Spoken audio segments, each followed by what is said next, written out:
จ๊ะเฮ้ยทำอะไรหนูทำอะไรคะฮะแม่ทำอะไรลูกเฮ้ยฮะไม่ได้จ้า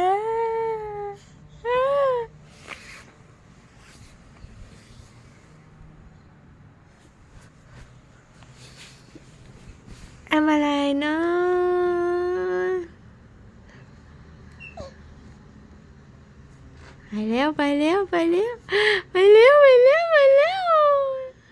ไม่จะจับตูดคนนะไว้จับตูดคนนะเนี่ยนะไปไหนฮะ